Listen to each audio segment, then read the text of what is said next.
Bonsoir, merci de suivre avec nous cette édition du 8 mars 2007. Comme vous l'avez sans doute remarqué, les titres de cette édition ne vous seront pas énoncés suite à l'absence remarquée de Gérard Bouchot, notre titreur en chef. Mais tout de suite à la une de ce journal, en cette journée de la femme, les présidents Sarkozy et Bush ont décidé de se rendre au siège de l'ONU à Washington déguisés en femmes. Un choix qui soulève de lourds débats. Nous avons l'exclusivité d'une photo qui, hélas, se passe de commentaires. Notre envoyé spécial Raymond Dupont est sur place. Alors Raymond, vous êtes sur place à Washington, devant le siège de l'ONU? Oui, effectivement, Xavier, beaucoup d'événements ici à Washington. Mais attendez une minute, Raymond, l'endroit où vous vous trouvez ressemble étrangement à l'arrêt de bus de Trifouillon-les-Oies. Oui, effectivement, j'ai une fois de plus raté mon bus, je ne pourrai donc pas être à Washington dans les temps voulus. J'ai décidé de faire mon reportage ici. Je vois que vos 2 mois de vacances ne vous auront servi à rien.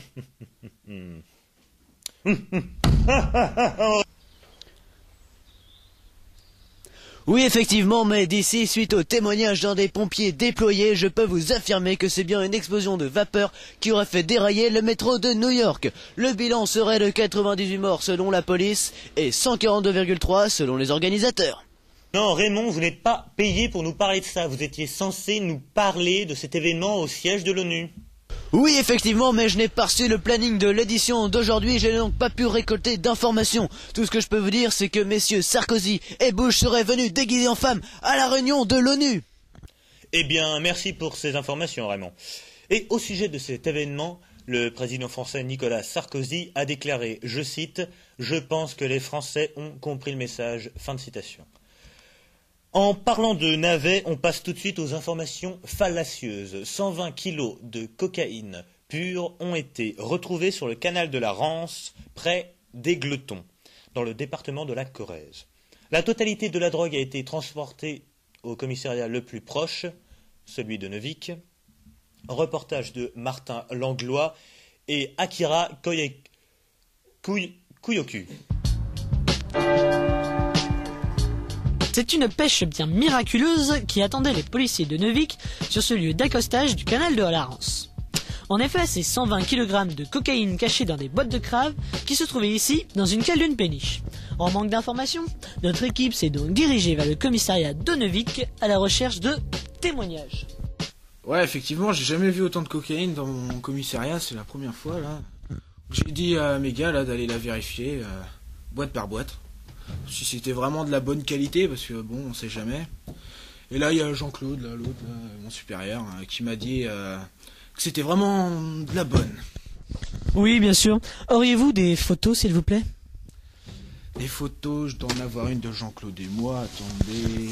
Non, c'est pas la peine. Auriez-vous plutôt des échantillons? Des échantillons ouais, non, en fait, j'en ai plus. Non, plus du tout. Le plus abracadabrantesque de cette sombre histoire est la disparition totale des stocks de cocaïne durant la même nuit où il a été transporté au commissariat de Neuvic. Cette disparition serait due, d'après les autorités locales, à un vol survenu dans la même nuit. Affaire à suivre. Pendant que l'on parle d'incompétence, restons dans le sujet. Nous apprenons à l'instant la mort de 6 brigadiers dans le commissariat de Neuvic. Les 6 morts seraient dus à une overdose. Thèse immédiatement démentie par le supérieur des 6 victimes, un certain Jean-Claude. Sur ces 2 affaires, sombres affaires, le président Nicolas Sarkozy a déclaré, je cite, « Je pense que les Français ont compris le message ». Fin de citation. Notoriété publique, à présent, un accident de voiture est survenu sur la départementale 115 à la sortie de Trifouillon-les-Oies. Seulement un blessé léger est à déplorer. Raymond, je crois que vous êtes sur les lieux de l'accident, Raymond. Oui, effectivement, je suis à quelques mètres du lieu de l'accident. Mais comment s'est déroulé l'accident, Raymond? Il semblerait qu'il soit dû à un excès de vitesse?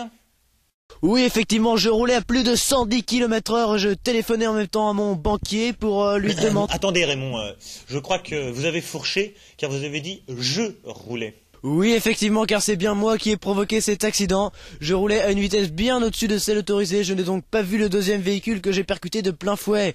Le seul blessé transporté en ce moment même à l'hôpital de Marne-les-Aubes, vous pouvez le voir derrière moi. Mais ce n'est pas tout, car j'ai aussi réussi à dégoter un témoin clé de l'accident. Je vois que ces 2 mois de vacances auront enfin servi à quelque chose. Oui, effectivement, mais trêve de plaisanterie, voici mon témoin Jean-Paul Pellerbe, JPP. Ah, JPP! Oui, tout de suite. Relevez-vous, JPP. J'ai perdu ma cloche.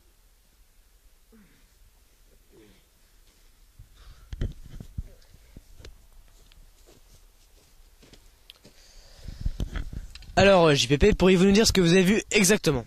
Alors moi, comme d'habitude, à 4h30, je m'occupais de mes vaches. Et ma femme est venue me prévenir que Dupont, il devait s'occuper du maïs. Mais il est parti en vacances.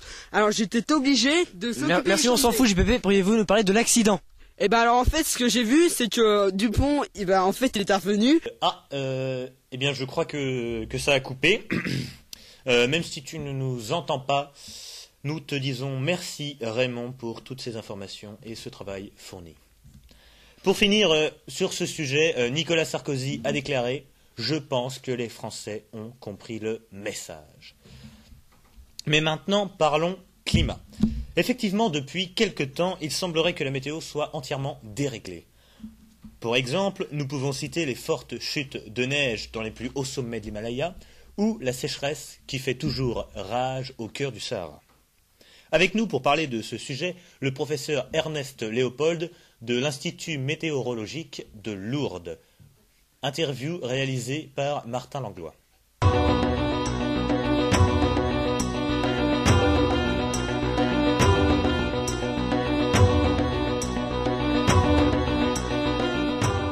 Avant de lancer sur ce sujet, je voudrais vous dire quelques mots. Je trouve que depuis quelques années, on accentue beaucoup trop sur le caractère catastrophique du problème.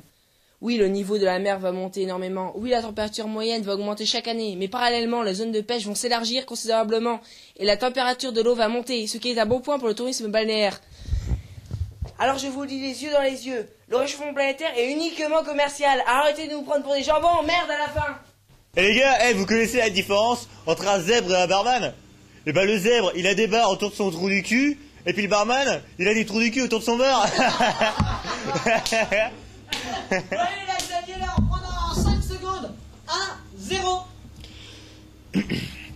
Suite à cette interview, Nicolas Sarkozy a déclaré « Je pense que les Français ont compris le message ». Un peu de sport maintenant avec la prochaine défaite du PSG contre Trifouillon-les-Oies. Les pronostics s'affolent, 4-0, 5-0 en faveur de Trifouillon-les-Oies. Ce dont on peut être sûr, c'est bien que le PSG ne fera pas sa prochaine saison en Ligue 1. Sur ce point, le président français Nicolas Sarkozy a déclaré, je cite, « Je pense que les Français ont compris le message ».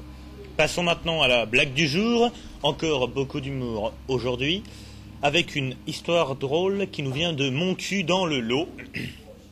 La devinette nous a été envoyée par Maurice Boulle qui a cette fois 41 ans. Et sa blague est, quelle différence y a-t-il entre un cochon et Grégory Le Marchal ? La réponse est aucune, ils sont tous les deux appréciés après leur mort. En réponse à cette blague, le président Nicolas Sarkozy n'a rien déclaré du tout. Peut-être que les plus observateurs d'entre vous auront remarqué que je suis déguisé en femme. Ceci est pour la journée de la femme, en ce 8 mars 2007. Mais les plus érudits d'entre vous auront sûrement remarqué que nous ne sommes pas le 8 mars 2007. Eh bien, petit malin, ceci s'explique par le fait que cette édition est une rediffusion de celle du 8 mars. C'est la fin de ce journal, merci de l'avoir suivi avec nous. Tout de suite la météo présentée par Sébastien Foffol. Et n'oubliez pas de regarder demain sur TPA-F1, bien sûr, notre rediffusion de l'édition du 14 juillet. Bonsoir.